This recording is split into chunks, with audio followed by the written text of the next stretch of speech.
So what's up, you guys? You're welcome to the Pop Culture Parrots. Please do not forget to like, to subscribe, to turn on your post notifications so you get notified each time that I post.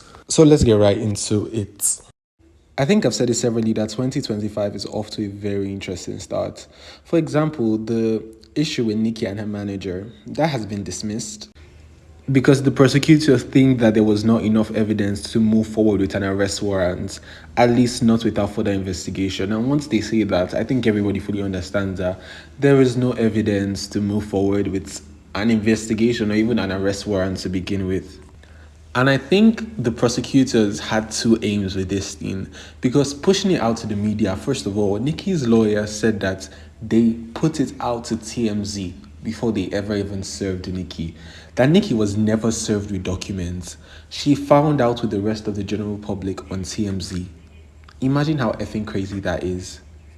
So I feel prosecutors who have prosecuted somewhat close to 50 or 100 criminal charges would be fully aware that this charge was a little bit too frivolous to hold any weight or to even secure an arrest warrant. So the way they were pushing it out to the media seemed like they had a double intention of trying to gain a smear campaign against Nicki, while knowing fully well that the case would not thrive past prosecution or even in court. And also, another thing that this case has revealed to me is that there's a certain bias towards Nicki. Like, there's a very serious bias regarding Nicki. Because when Cardi was sent to court, and when Cardi had to appear in court for sending men to beat up the women or the strippers that Offset was sleeping with, all I saw in the media was, oh my God, her court looks 8. Oh my God, Cardi looks so good in court. And I was so confused. Like, what happened to defending women? What happened to that? It seems everyone forgot about that and forgot that a woman sent men to beat up women. And your focus was, oh, Cardi's court looks. Or Megan Thee Stallion, who was recently accused by her manager of sexual assault. No, there was no outrage whatsoever. There was no outrage whatsoever. But the way this Nicki case was handled, you would think that Nicki killed somebody. Quite literally, you would literally think that Nicki killed somebody or sexually assaulted somebody. That, like, literally, I have never seen an artist persecuted in the media for this.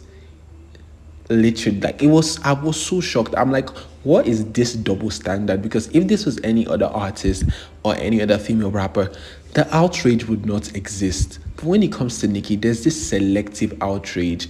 People select to get mad at Nicki. Because if Nicki does something and another artist does something, I guarantee you that the outrage will not be the same. So I wonder why when it comes to Nicki, everyone is suddenly a saint. Everyone has their white robes and garments on.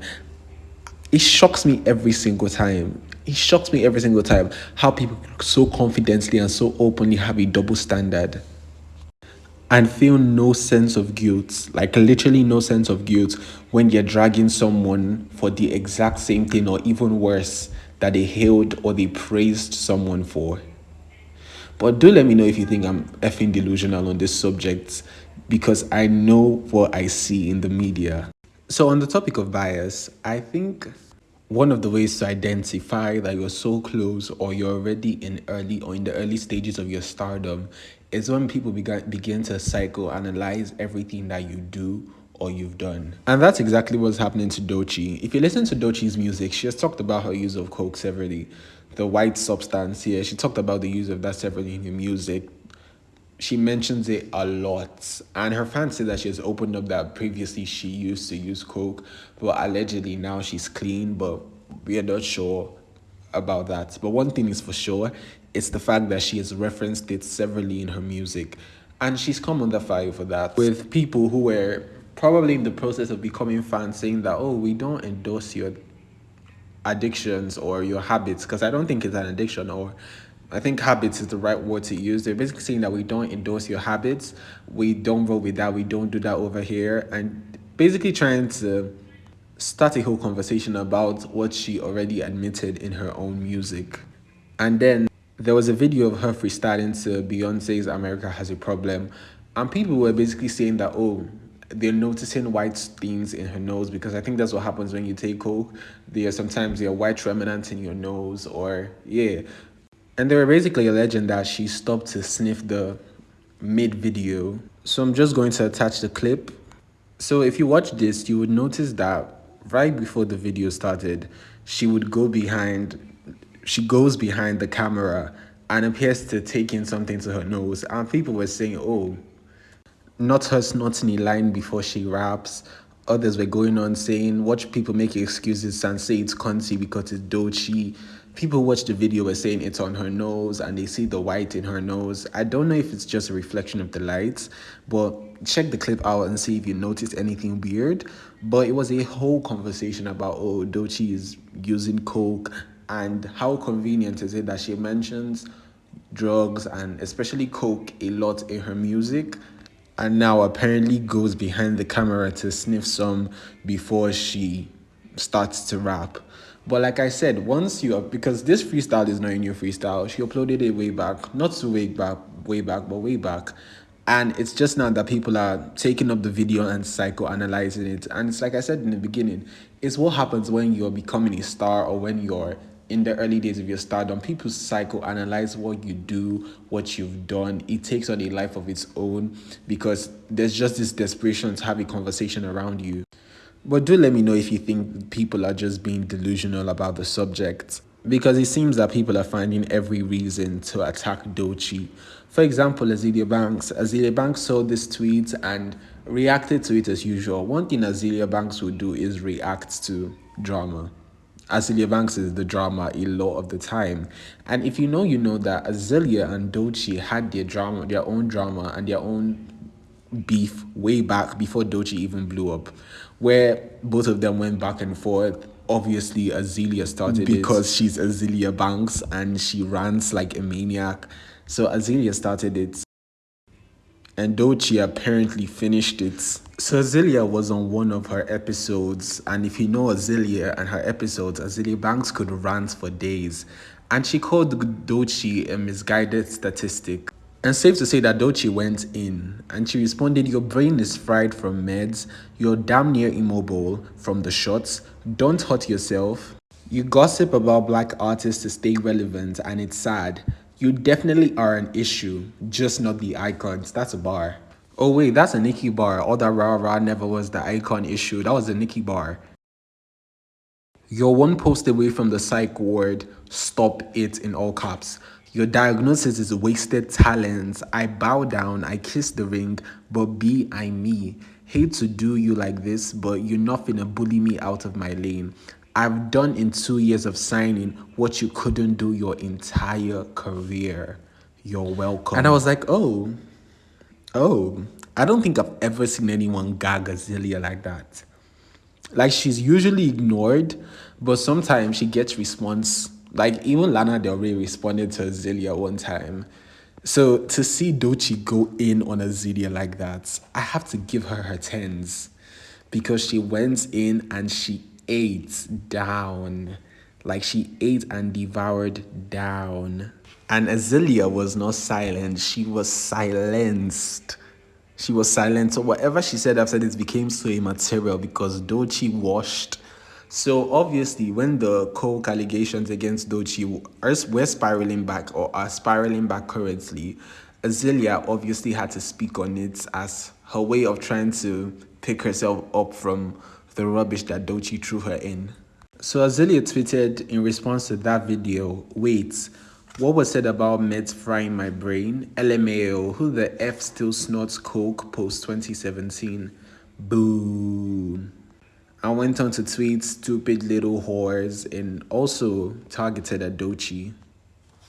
Isn't it crazy that months later, Azealia Banks is still talking about Doechii? Months later.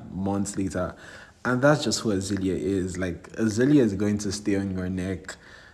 She has nothing better to do, to be very fair. And I think Doechii is currently so much in the public eye that her record label, her management obviously has to regulate what she says at this point. So I'm not expecting any response to Doechii from her. And rightfully so. Any response to Azealia Banks, rather. I'm not expecting any response to Azealia Banks from Doechii. And rightfully so, because if it's one thing that Azealia has, it's time. Azealia Banks has the time. So the Doechii video took on a life of its own on Twitter, and people were saying that the fact that she admitted the use of coke in her music does not automatically vindicate her. It doesn't automatically vindicate her by any means. But do let me know your thoughts on that in the comments section. So Drake was the best-selling rapper by total album units in the US in 2024 with over 8 million units sold. And Nicki was the best-selling female rapper by total album units in the US in 2024.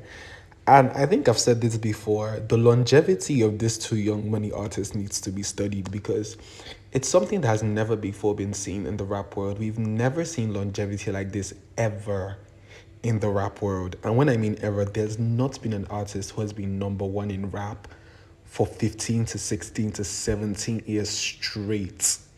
Straight up dominating. Straight up dominating. It has never been seen before. So I feel this is the reason why they get a lot of hate. This is the reason why there's a lot of smear campaign regarding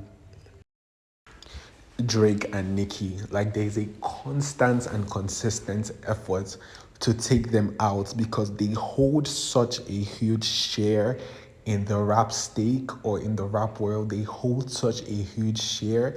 Nicki holds such a huge fan base.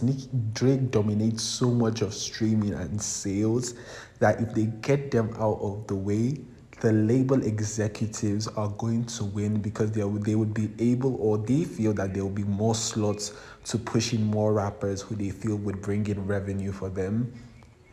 So I don't think anyone should ever have the idea that whatever happens to Nicki or whatever happens to Drake is coincidental. There is definitely an agenda. There is definitely an agenda because there's no way they are going to be at the top of the game for 12, 13, 14, and 15 years straight. And people are not going to try to take them out. It's literally impossible. So I think anyone who thinks otherwise, you're literally having an opinion that is based on prejudice for either one of them or the fact that you do not like either one of them. Because especially after 2024 with the Nicki and Megan situation and the Drake and Kendrick situation, it could literally not be clearer. It could literally not be any clearer. But all the drama to the side, I personally have a gut feeling that this is going to be such a good year for music in general. Like, we're expecting so much music this year, and I have a gut feeling that we're going to get so much music. Put the drama aside, like, the drama is a good addition, but we are here for the music most of the time. So yeah, I pray we get good music this year, and that's about it for this video. Please don't forget to like, to subscribe, turn on your post notifications so you get notified each time that I post.